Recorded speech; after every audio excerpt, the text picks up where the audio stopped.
तक में कोई डाउट है किसी को? तो नेक्स्ट टॉपिक स्टार्ट कर रहे हैं अपन, बैंकिंग कंपनी। इतना ही है वो।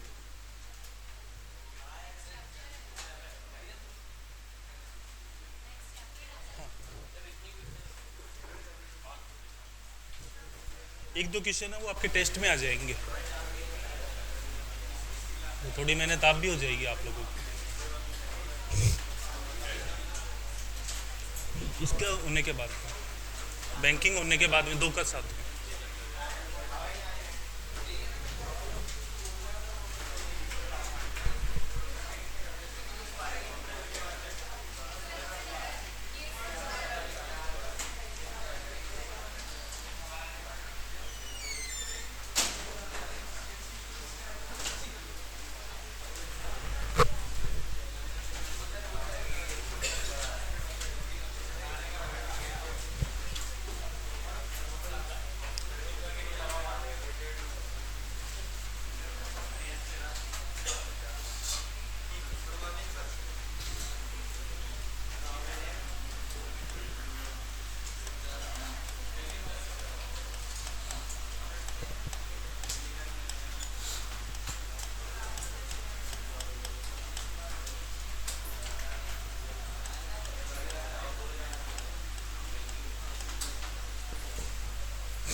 नेक्स्ट चैप्टर की हेडिंग लिखें, accounts of banking company.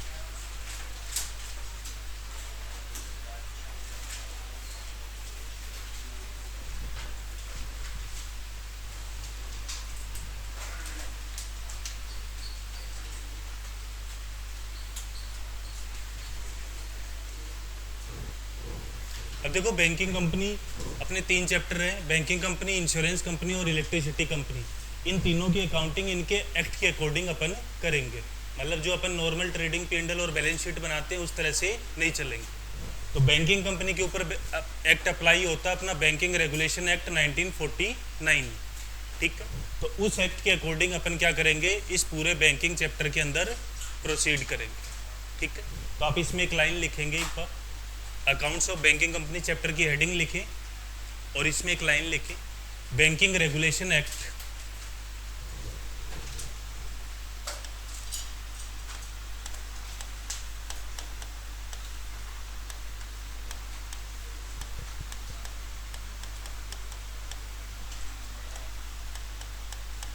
1949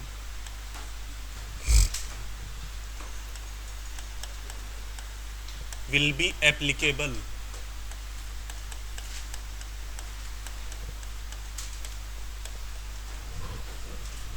for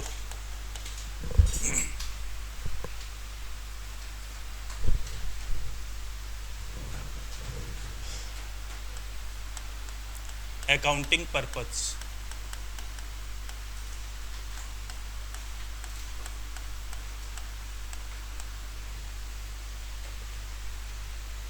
banking company की जो अकाउंटिंग करेंगे वो किसके अकॉर्डिंग करेंगे, बैंकिंग रेगुलेशन एक्ट 1949 के अकॉर्डिंग। और अपन सबको पता है कि बैंकों को गवर्न कौन करता है, RBI, reserve bank of India.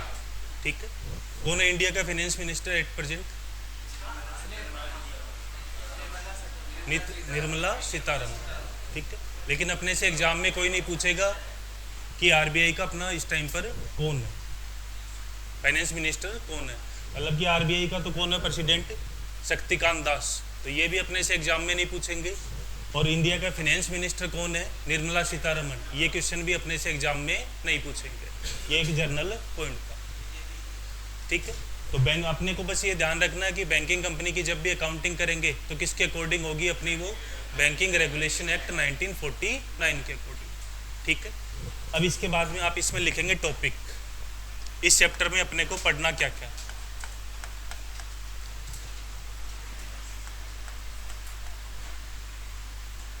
सबसे पहले लिखेंगे rebate on bills discounted.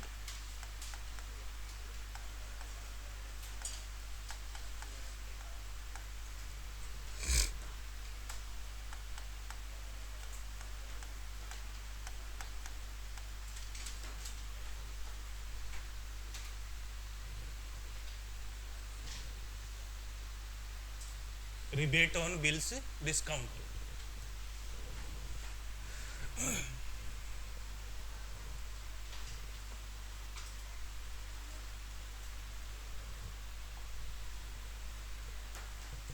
Second heading लिखेंगे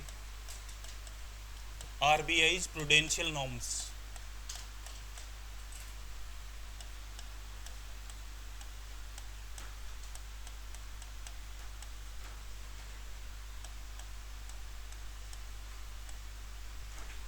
इसमें फिर फर्दर क्लासिफाई करेंगे, classification of assets,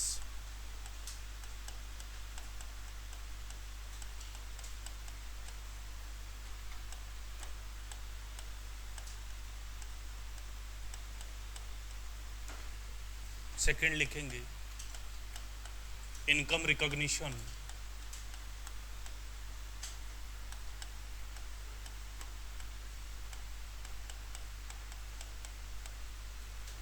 and third लिखेंगे प्रोविजंस।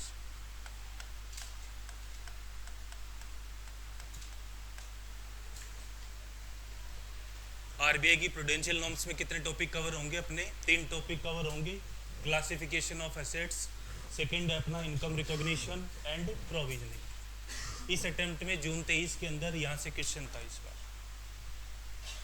4 नंबर का जो क्वेश्चन आया था वो इनकम रिकॉग्निशन से था। ठीक है, थर्ड पॉइंट लिखेंगे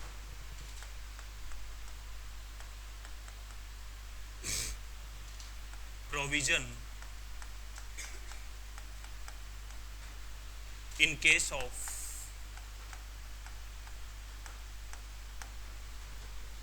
advances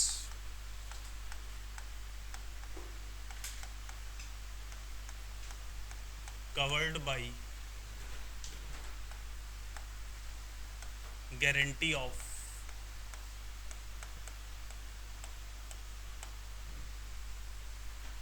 DICGC oblique ECGC।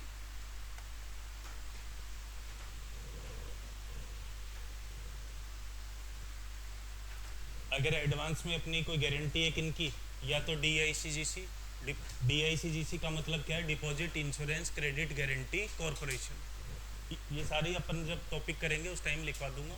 ECGC का मतलब क्या है? Export credit guarantee corporation. Clear है?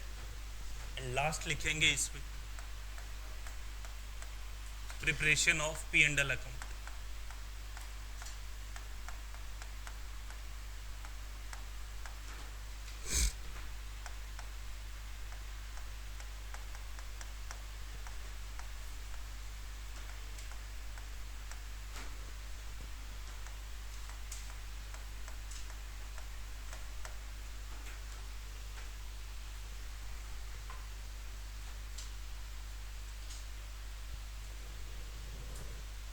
तो इतने टॉपिक अपने को पढ़ने पड़ेंगे।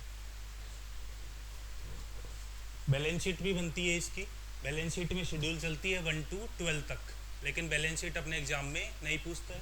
ओनली क्या आता है अपने एग्जाम में? P&L, जिसकी शेड्यूल नंबर है 13 to 16 तक। और अगर P&L का अपने एग्जाम में क्वेश्चन आ रहा है तो छोटा क्वेश्चन नहीं बनता, वो एटलीस्ट 8 नंबर का क्वेश्चन आपका बनेगा ही बनेगा। छोटे क्वेश्चन जो बनते हैं 3 नंबर 4 नंबर के, वो केवल सेकंड और थर्ड से बनेंगे। रिबेट ऑन बिल्स डिस्काउंटेड है, इससे भी बड़ा ही क्वेश्चन बनता है। टॉपिक लिख लिए सबने? कोई डाउट है यहाँ तक? अब अपन एक एक टॉपिक को स्टार्ट कर रहे हैं।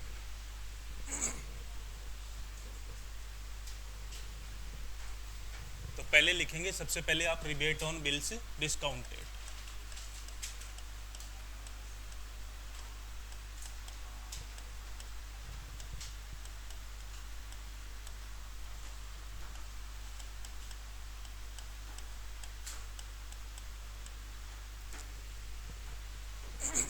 Rebate on bills discounted upon start करने से पहले इसमें एक छोटा सा पॉइंट आएगा अपना, किसका? बिल्स ऑफ एक्सचेंज से रिलेटेड। ठीक है, बिल्स ऑफ एक्सचेंज का थोड़ा बहुत आइडिया आपको? जब मैं बैंक के पास में जाता हूँ बिल को डिस्काउंट करवाने के लिए, तो बैंक क्या कर देता है?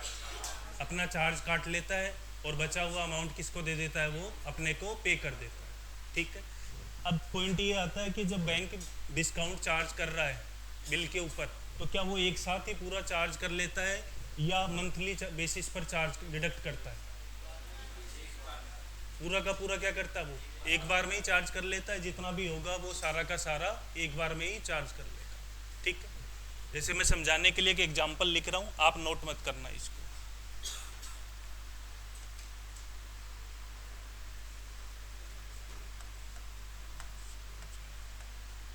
सपोज करो मैं बैंक के पास में जा रहा हूँ, कौन सी डेट के ऊपर, 1 मार्च 2022। ठीक है, कितने रुपए का बिल है, सपोज 1 लाख, और इसके ऊपर जो डिस्काउंट की रेट है वो मैं अज्यूम कर रहा हूँ कितनी है, 10%। और ये बिल की मैच्योरिटी कब आ रही है, 30 जून 2022। बैंक के पास कब गया हूँ मैं, 1 मार्च को, और इस बिल की मैच्योरिटी कब है, 30 जून को। तो बैंक कितने महीने का डिस्काउंट डिडक्ट करेगा, काउंट कर लो, मार्च, अप्रैल, मई एंड जून का 4 महीने का पूरा पूरा डिस्काउंट बैंक क्या करेगा, एक साथ ही डिडक्ट करके नेट अमाउंट है वो किसको पे कर देगा, कस्टमर को पे कर देगा। अब देखो यहाँ तक का पॉइंट तो अपना बिल्स ऑफ एक्सचेंज से रिलेटेड है। अब पॉइंट ये आता है कि जो डिस्काउंट बैंक के लिए कटा है, मतलब बैंक ने जो डिस्काउंट डिडक्ट करा है, वो बैंक के लिए क्या बनेगा, इनकम या एक्सपेंस, बैंक के लिए क्या बनेगा, वो इनकम। अब पॉइंट ये आता है कि जो वो इनकम बन रहा है बैंक के लिए, वो क्या सारा का सारा डिस्काउंट मेरा इसी साल की इनकम बनना चाहिए, या कुछ डिस्काउंट जो है वो मेरा नेक्स्ट ईयर के लिए इनकम बनना चाहिए। अब देखो यहाँ पर बीच में कौन सी डेट आ जाएगी अपनी,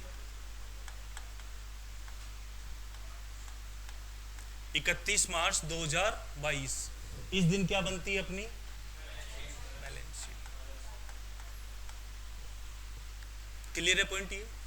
एक बार पूरा एग्जांपल वापस रिपीट कर रहा हूँ। बैंक के पास कब जा रहा हूँ मैं, 1 मार्च को, कितने रुपए का बिल है, 1 लाख, रेट ऑफ डिस्काउंट क्या है, 10%, बिल की मैच्योरिटी कब जा रही है, 30 जून।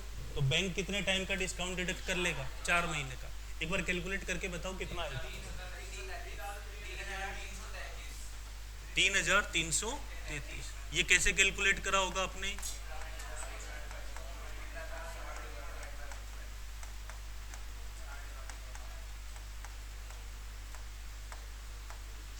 आगे भी 0.33 जा रहा होगा फिर, क्योंकि ये कभी एग्जैक्ट नहीं आता है। 3333.33। अब पॉइंट ये है कि जो ये डिस्काउंट बैंक के लिए इनकम बन रहा है, क्या मेरा ये पूरा करंट ईयर की इनकम बनना चाहिए, या कुछ अमाउंट जो है वो नेक्स्ट ईयर से रिलेटेड कर रहा है। अभी तक अपन को यही लगता था कि ये सारा का सारा डिस्काउंट जो है वो कब की इनकम है, मेरी यही की इनकम है, मतलब कि ये कौन सा फाइनेंशियल ईयर हो गया, 21-22 की ईयर। ठीक है, अब लेकिन ये पूरा का पूरा जो है करंट ईयर की इनकम नहीं बनेगा,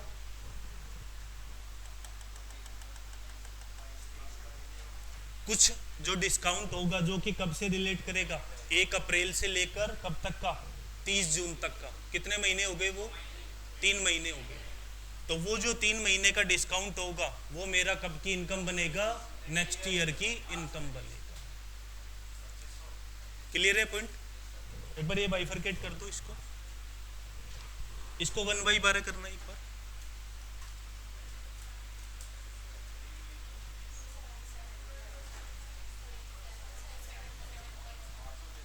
$277, मैं अज्यूम कर रहा हूँ 277 ही, ठीक है। और ये कितना बच गया, ये माइनस कर दो इसको,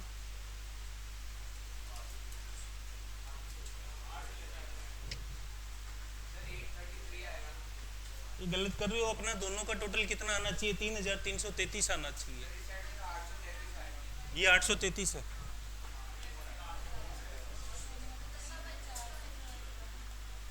ये अगर 833 है तो ये डिफरेंस बच गया कितना, 2500। ये कैसे कैलकुलेट करा, 3333 है, ये कितने महीने का अपना, तो 1 महीने का सेपरेट कर दो, इंटू 1/12। कौन सा, हाँ, 1:3 के रेशियो में डिस्ट्रीब्यूट कर दो मतलब।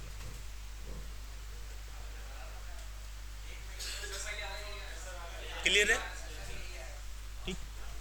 ये मैंने केवल समझाने के लिए एग्जांपल लिया है। यहाँ तक का पॉइंट समझ में आ गया क्या? एक बार बताएं मेरे को।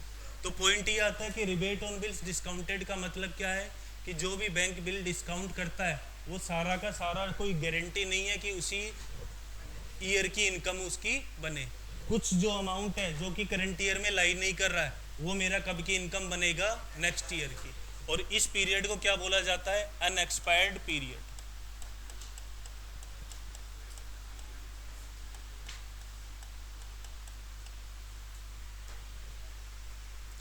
क्लियर है? तो यहाँ पर अपना बिल का जो डिस्काउंट था वो कितने महीने का लिया स्टार्टिंग में बैंक ने? 4 महीने का। बट करंट ईयर में केवल कितनी इनकम बनेगा मेरा? 1 महीने का। ठीक है।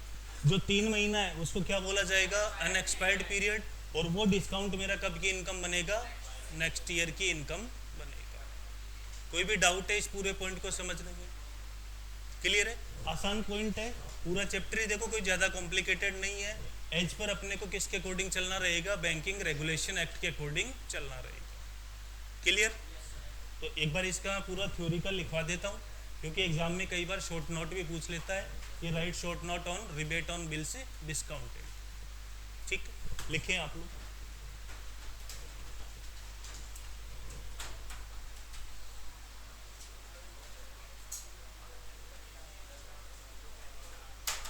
बातचीत थोड़ी बंद रखे, सॉरी की जरूरत ही नहीं है अपने को। लिखे। When the bill is discounted,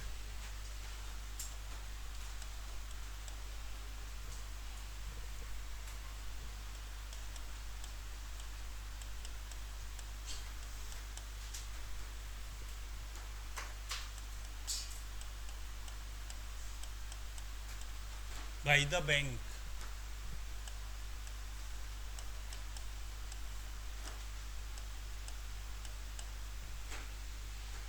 when the bill is discounted by the bank, bills discounted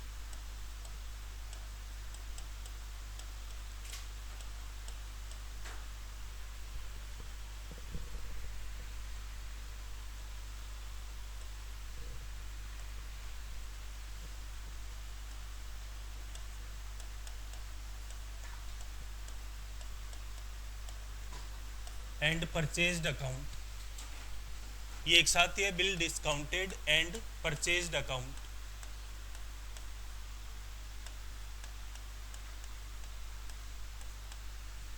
debited with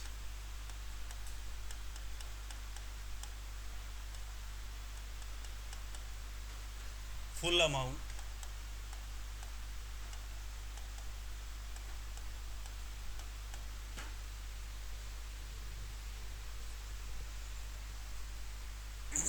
debited with full amount and customers account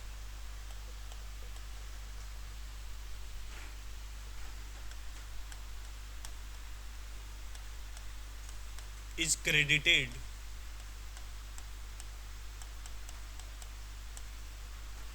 with net amount।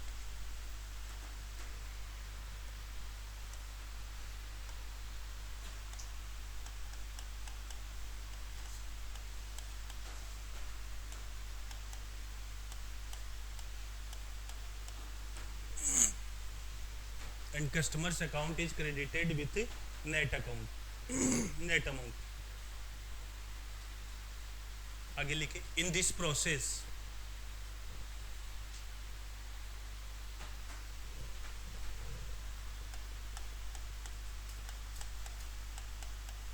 in this process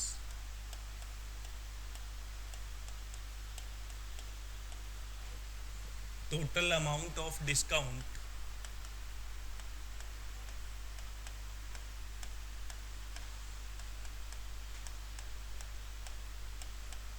total amount of discount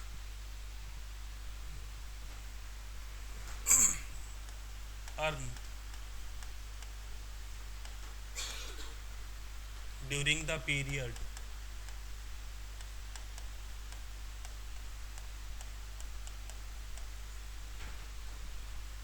is credited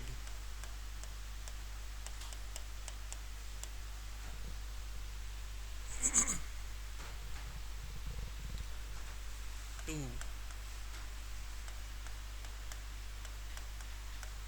interest and discount account.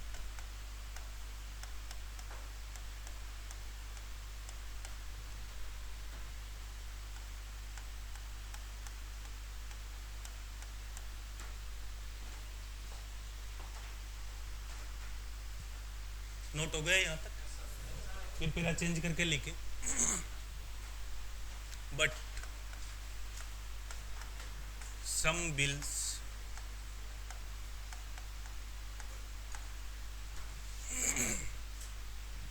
are not matured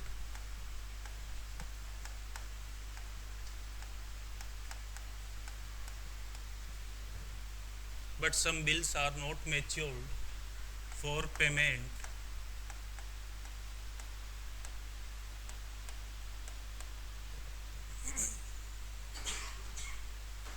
during the year.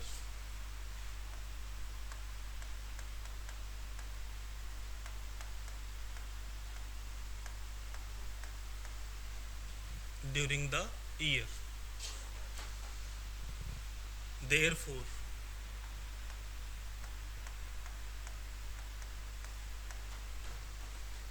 discount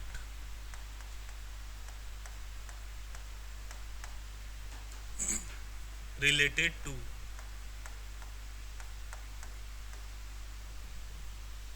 therefore discount related to these bills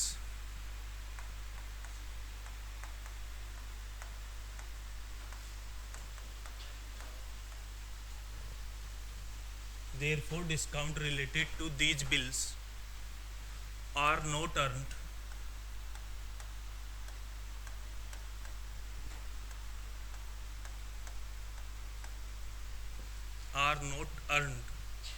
during the year.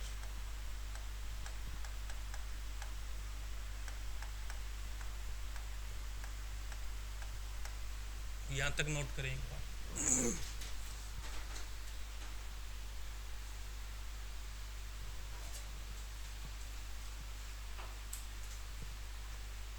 हो गया note? आगे continue करें. सो unexpired portion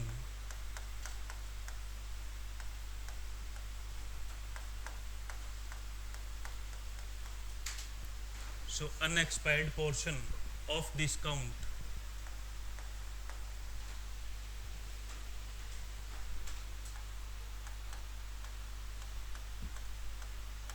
are carry forward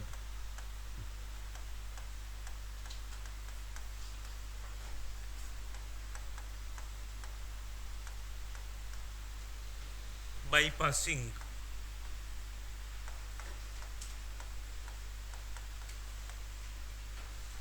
following entry.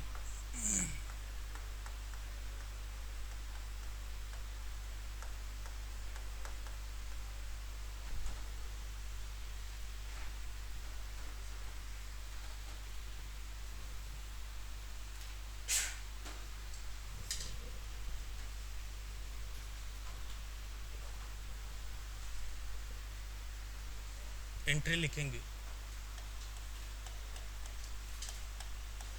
Discount on bill account debit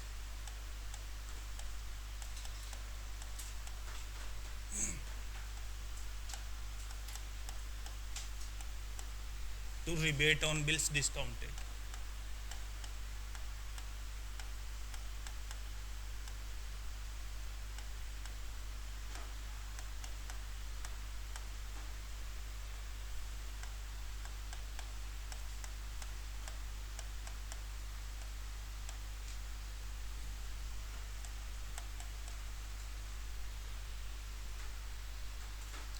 unexpired period का जो भी discount होगा मतलब balance sheet के बाद का जो भी डिस्काउंट है वो अपना करंट ईयर की इनकम रहेगा नेक्स्ट ईयर की तो यहाँ से मैं उसको हटा दूंगा। देखो डिस्काउंट को मैंने क्या कर दिया, डेबिट कर दिया। तो करंट ईयर की इनकम नहीं बना के मैं उसको कब की इनकम बनाऊंगा, नेक्स्ट ईयर की इनकम बनाऊंगा। तो अपने को एंट्री लेनी पड़ेगी discount on bills account debit to rebate on bills discounted. ठीक है, अब आगे कंटिन्यू करेंगे। आगे लिखिए, rebate on bills discounted, rebate on bills discounted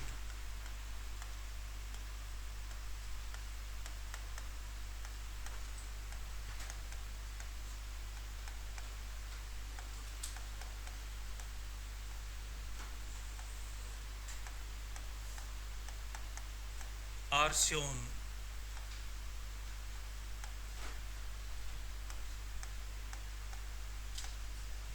rebate on bills discounted are shown in the liability side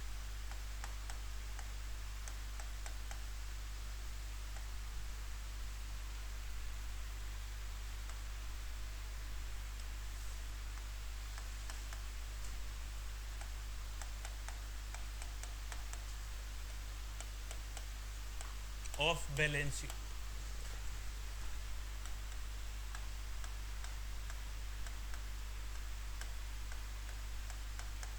तो जो ये अपन ने रिबेट कैलकुलेट करा है, ये अपन बैलेंस शीट में कहाँ शो कर देंगे, लाइबिलिटी साइड। लाइबिलिटी साइड को आप अंडरलाइन कर देंगे।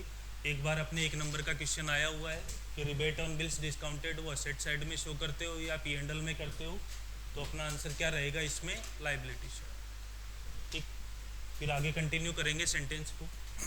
In next year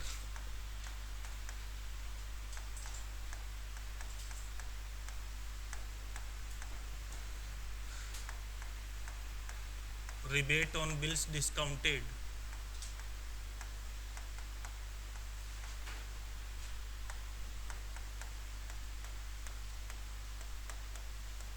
in next year, rebate on bills discounted transfer to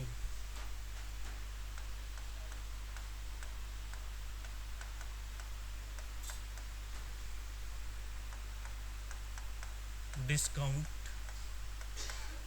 on bill account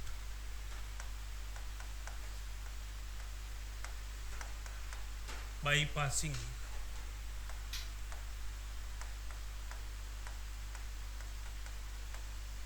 following entry।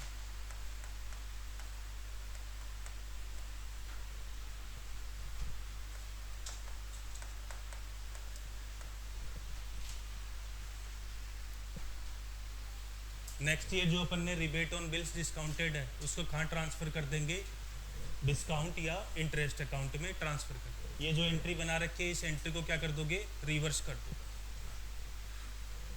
तो एंट्री लिख लेंगे, rebate on bills discounted to discount on bill account.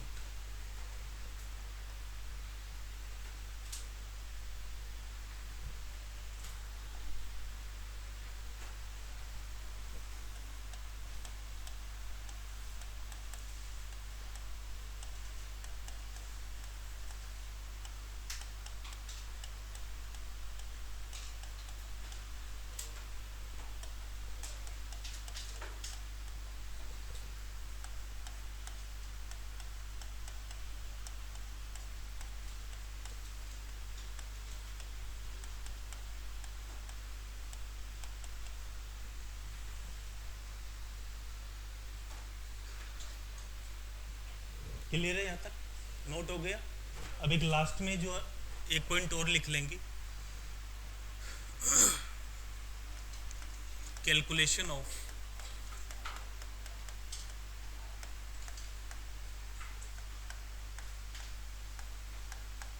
Rebate on bills discounted.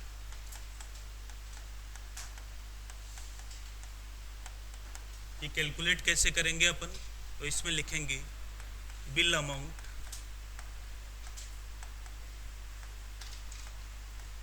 Multiplied by discount rate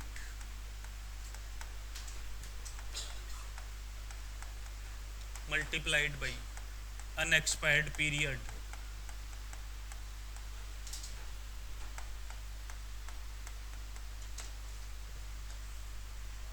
divided by 365 और 12। अगर days में information है जब तो divide में क्या कर देंगे 365, और अगर मंथली इंफॉर्मेशन है तो डिवाइड में। अनएक्सपायर्ड पीरियड का मतलब समझ गए हो, 31 मार्च के बाद का जो भी टाइम पीरियड है वो सारा का सारा क्या है अपना अनएक्सपायर्ड पीरियड। क्लियर है पॉइंट? नोट हो गया सबका?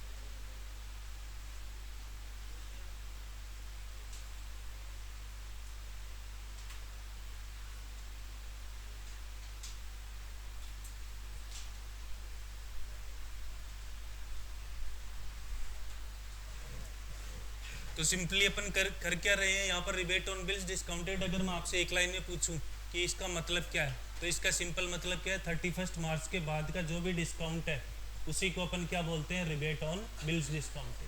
और वो अपना कब की इनकम बनता है, करंट ईयर या नेक्स्ट ईयर? ये पूरा पॉइंट क्लियर है? ठीक। अब देखो एक पॉइंट और मैं यहाँ पर क्लियर कर देता हूँ।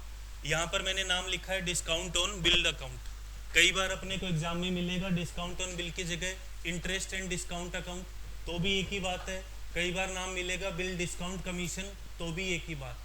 एग्जाम में आप चाहे डिस्काउंट ऑन बिल लिख दो, चाहे इंटरेस्ट एंड डिस्काउंट लिख दो, चाहे बिल डिस्काउंट कमीशन लिख दो, सब एक ही बात है, कोई दिक्कत नहीं है। ठीक है, नाम से कंफ्यूज नहीं होना। क्लियर? अब एक बार बुक निकालेंगे आप लोग।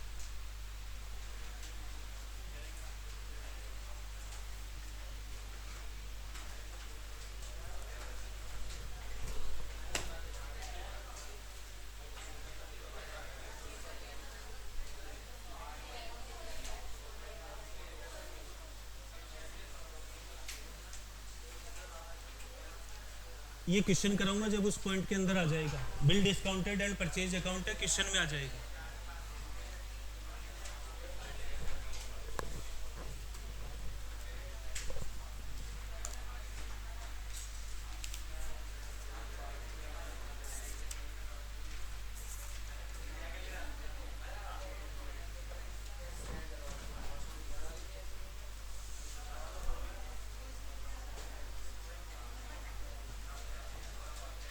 आप आएंगे page number 8.14, problem number 7।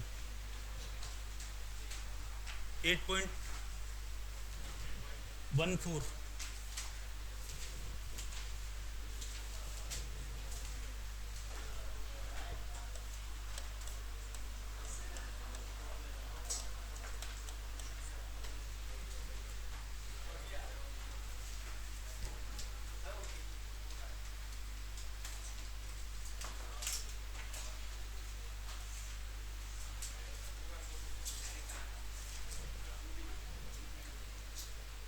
Book लाए हो सभी?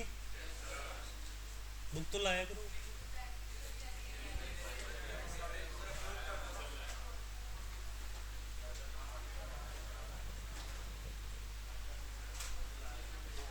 चलो आपस में शेयर कर लें एक बार।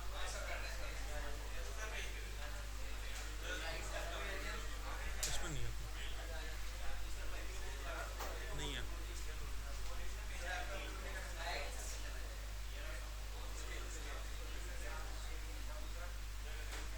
देखें क्वेश्चन को। From the following information for a bank calculate the amount of discount to be transfer to the statement of profit and loss account.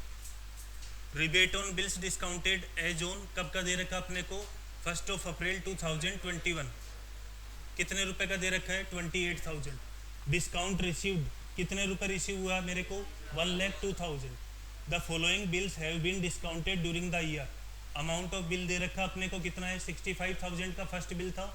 इसकी रेट ऑफ डिस्काउंट क्या थी, 13%। और इसकी ड्यू डेट कब है बिल की, 14 जून 2022। नेक्स्ट बिल दे रखा अपने को 1,50,000 का। इसकी रेट ऑफ डिस्काउंट दे रखी है अपने को 15%। और इसकी मैच्योरिटी डेट क्या दे रखी है अपने को 19 जुलाई। एंड लास्ट वन दे रखा अपने को 4,30,000।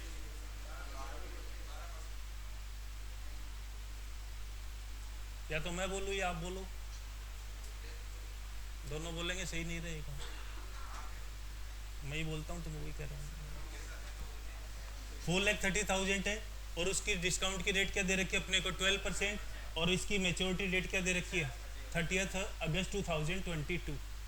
Also pass the necessary journal entry for the unexpired discount. Unexpired discount मतलब कब की मांग रहा है ये 31 मार्च के बाद का जो भी डिस्काउंट है जो कि अपन कैलकुलेट करेंगे रिबेट ऑन बिल्स डिस्काउंटेड, उसकी एंट्री मांग रहा है।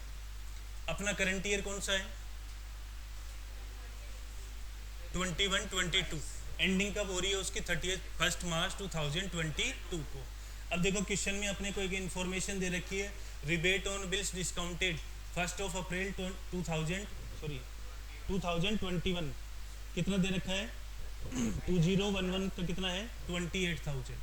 तो ये क्या मेरा करंट ईयर का है या लास्ट ईयर का है, लास्ट ईयर का है। कभी भी करंट ईयर का rebate on bills discounted examiner आपको कैलकुलेट करके नहीं देगा, क्योंकि अगर यही कैलकुलेट हो गया तो फिर क्वेश्चन में कुछ बचता ही नहीं है। क्लियर है, क्योंकि अपना करंट ईयर कब से स्टार्ट हो रहा है 1 अप्रैल 2021 से लेकर 31 मार्च 2022 तक। और जो रिबेट दे रखा है वो अपने को दे रखा है 1 अप्रैल 2021।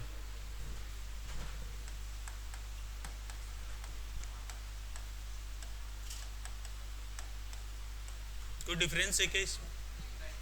वही है 31 मार्च का था, वही मेरा क्या हो गया 1 अप्रैल को हो गया। तो कैसे भी क्वेश्चन अपने को मिल सकता है, 31 मार्च भी लिख सकता है और 1 अप्रैल भी लिख सकता है, तो कंफ्यूज मत होना इसमें।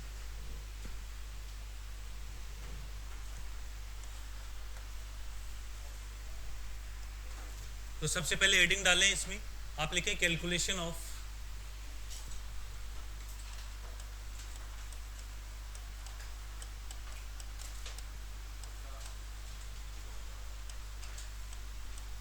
Rebate on bills discounted.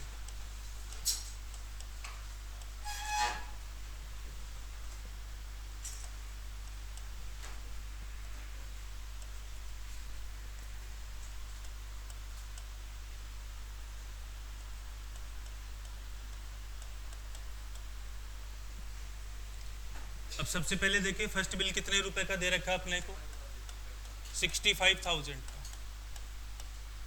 इसकी रेट ऑफ इंटरेस्ट या डिस्काउंट क्या दे रखा है अपने को 13%।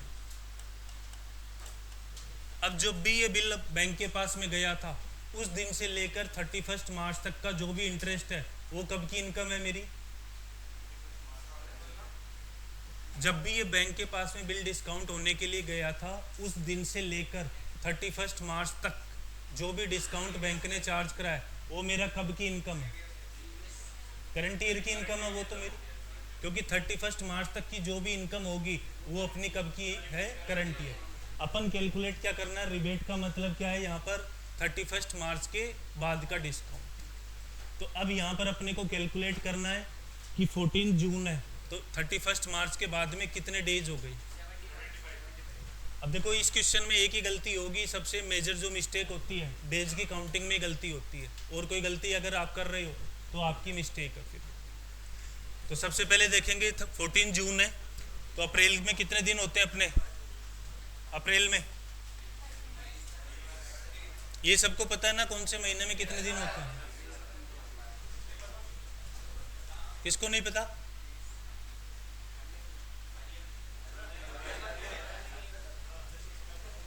देखो देखो इस पॉइंट को ध्यान से देखें, अप्रैल हो गया, मई के अंदर कितने होते हैं और 14 जून है,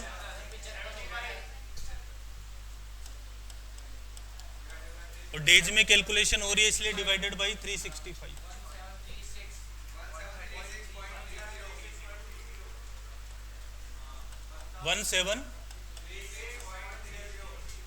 पॉइंट को 5 के बाद में हो तो पूरा रुपए मान लो, अदरवाइज स्किप कर दो। कोई भी डाउट है इस पॉइंट को समझने में? सेकंड बिल बताएंगे कितने अमाउंट का था।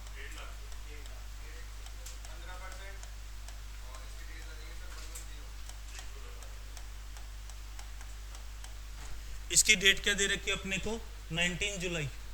तो वही है, देखो एग्जाम में शर्म मत करना आप लोग कल को कि डायरेक्ट ही कर लो, आप देसी तरीका यूज कर लेना, अप्रैल मई जून जुलाई। हाँ वो भी वही बता रहा हूँ।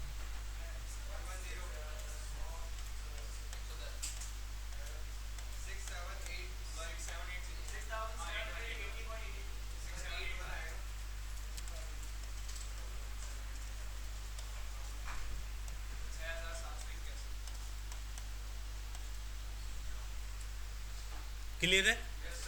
लास्ट बिल देखेंगे, 4,30,000। इंटरेस्ट की रेट क्या दे रखी है अपने को, एंड इसकी ड्यू डेट क्या दे रखी है अपने को, 30 अगस्त। अप्रैल मई जून जुलाई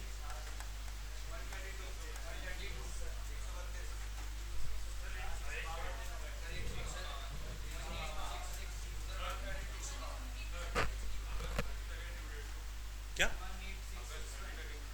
हाँ कितना होता है ये आप कैलकुलेट कर लो ना, हो सकता है वहाँ प्रिंटिंग एरर हो।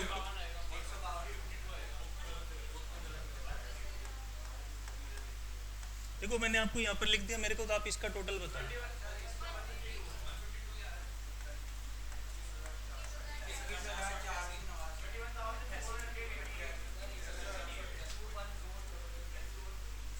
एक बोलो,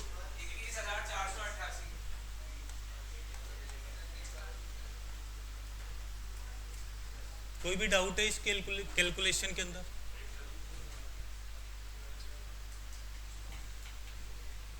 सिंपली मैंने क्या करा है, 31 मार्च के बाद का जितना भी पीरियड था उस पीरियड का मैंने डिस्काउंट कैलकुलेट कर लिया, और ये मेरा क्या आ चुका है, रिबेट ऑन बिल्स डिस्काउंट।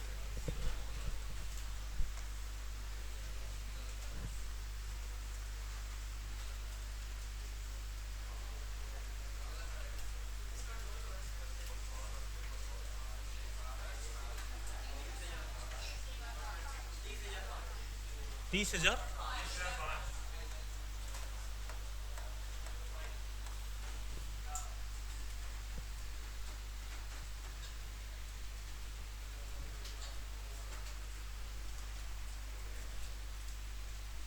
कोई भी डाउट है इस पॉइंट के अंदर?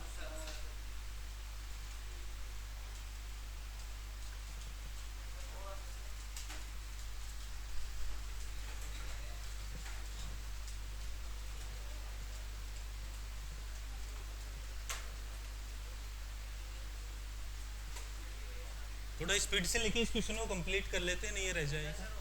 हो गया?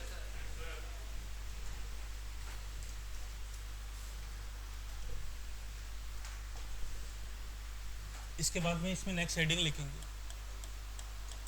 Calculation of discount transfer to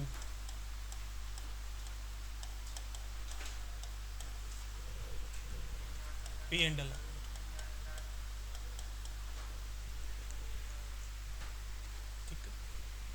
हमेशा सबसे पहले जो लास्ट ईयर का डिस्काउंट था जो अपने को 1 अप्रैल 2021 का दे रखा है, वो कितना अमाउंट है एक बार बताएंगे मेरे को?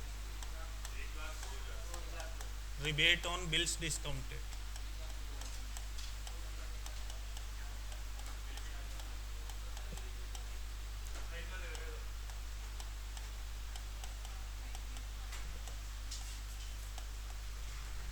फर्स्ट ऑफ अप्रैल 2021 का कितना दे रखा है, 28 है। करंट ईयर में कितना डिस्काउंट अपने को रिसीव हुआ है, डिस्काउंट रिसीव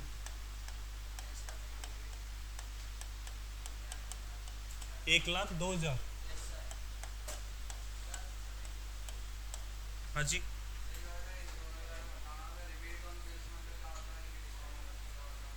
तो इतनी देर से क्या बता रहा हूँ? रिबेट का मतलब मैंने क्या बताया, 31 मार्च के बाद का, लेकिन ये मेरे को 1 अप्रैल 2021 दे रखा है। करंट ईयर कौन सा है? एक मिनट, 21-22 है। और ये कौन से ईयर से रिलेट कर रहा है? ये करंट ईयर कहाँ हुआ? मैंने अभी आपको एक पॉइंट लिखा था यहाँ पर, 1 अप्रैल 2021 और 31 मार्च 2021। तो ये कब का है मेरे को? 31 मार्च 2021 का। फिर मैंने बोला था आपको वापस से कि करंट ईयर का रिबेट जो है कभी भी क्वेश्चन में कैलकुलेट होकर नहीं मिलेगा, हमेशा अपने को कैलकुलेट करना पड़ेगा। ये जो रिबेट दे रखा है ये कब का है मेरा? लास्ट ईयर का है। तो जो लास्ट ईयर मैंने रिबेट कैलकुलेट करा था वो करंट ईयर तक तो सारे बिलों का पेमेंट हो गया होगा, सारे बिल मैच्योर हो गए होंगे, तो वो मेरे क्या बन चुकी है? वो मेरी इनकम बन चुकी है। इसलिए मैंने क्या करा, रिबेट ऑन बिल्स डिस्काउंटेड जो लास्ट ईयर का था वो करंट ईयर में कितना बना दिया मैंने? 28,000। करंट ईयर में टोटल डिस्काउंट कितना रिसीव हुआ? 1,02,000। लेकिन क्या पूरा 1,02,000 मेरी इनकम है क्या? पूरा 1,02,000 मेरी इनकम है क्या? पूरा 1,02,000 मेरी इनकम नहीं है। इसमें से माइनस क्या कर देंगे? रिबेट जो अपन ने कैलकुलेट करा है,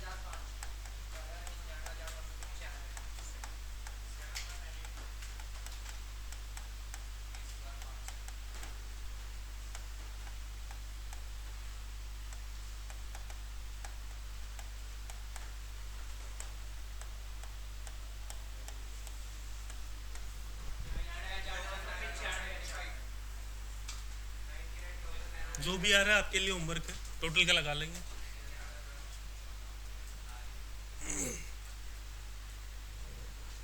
समझ आ गया क्या? अब एक बार बोलना आप, नाम क्या आपका? ये पॉइंट क्लियर है? हंसो मत यार।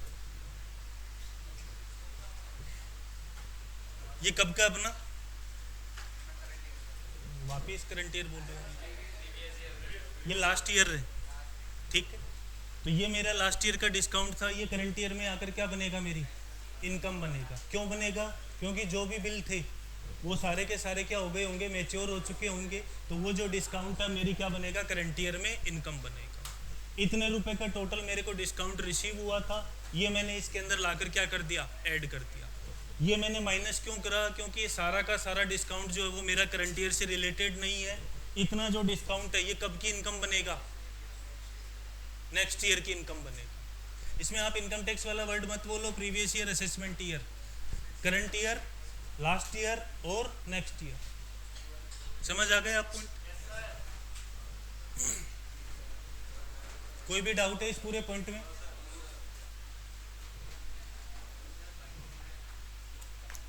साथ साथ पढ़ रहे हो क्या आप लोग?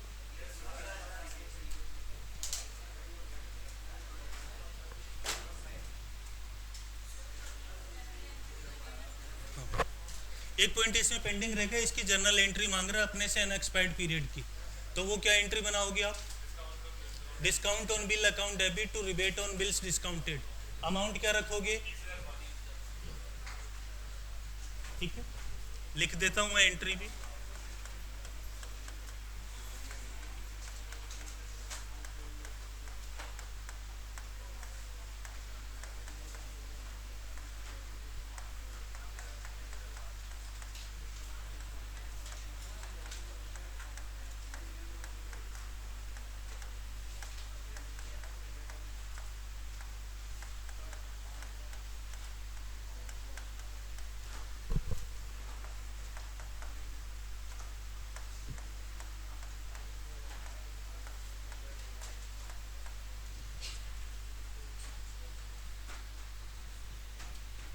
कोई भी डाउट है इसमें?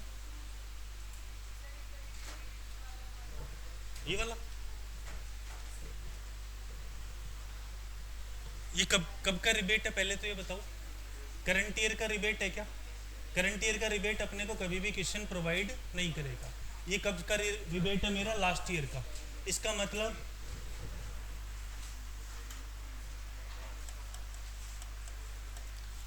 ये रिबेट कब कैलकुलेट करा होगा मैंने? 31 मार्च 2021 को। इसका मतलब क्या है कि 31 मार्च 2021 के बाद का जो भी डिस्काउंट है उनका सारा टोटल कितना था अपना? 28,000। क्लियर है? तो जब अपन ने 31 मार्च 2021 की अकाउंटिंग करी होगी तो उस टाइम पर मैंने कितने रुपए माइनस कर दिए होंगे? 28,000 माइनस कर दिए होंगे। बट अब अपन जो कर रहे हैं अकाउंटिंग वो कौन से साल की कर रहे हैं? 2022 की। तो यहाँ पर अब ये जो डिस्काउंट मैंने लास्ट ईयर क्या करा था? माइनस करा था।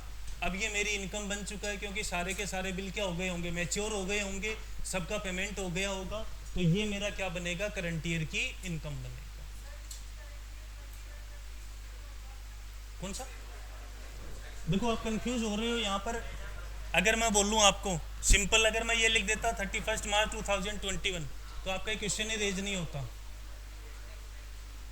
होता क्या? अगर मान लो मैं यहाँ पर ये लिख देता 31 मार्च 2021 तो ये क्वेश्चन नहीं आता आपका, क्योंकि आपके समझ में हो चुका ये कब का बिल का डिस्काउंट है? लास्ट ईयर के रिबेट है। बट यहाँ पर एक उसने कंफ्यूज किया हुआ है। क्लियर है?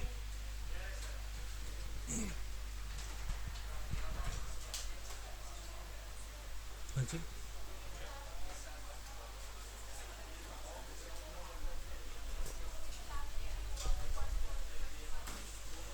वन फोर लास्ट ईयर हुआ बिल्कुल। तो ये लास्ट ईयर से रिलेटेड डिस्काउंट था मेरा, ठीक है। तो लास्ट ईयर मैंने इसको क्या कर दिया होगा? लास्ट ईयर की रिबेट था ये मेरा। तो अब सारे बिल वो क्या हो गए होंगे? मैच्योर हो गए होंगे, उन बिलों का पेमेंट हो गया होगा। तो वो मेरी अब क्या बनेगा? इनकम बनेगा या नहीं बनेगा? अब जैसे मैं आपको एक पॉइंट और बोलूँ, ये जो अपन ने रिबेट माइनस करा है ये कब की इनकम बनाओगे आप? अगले साल की इनकम बनाओगे। और अगले साल इस पॉइंट को क्या कर दोगे आप? 30,005 को ऐड कर दो। क्लियर है?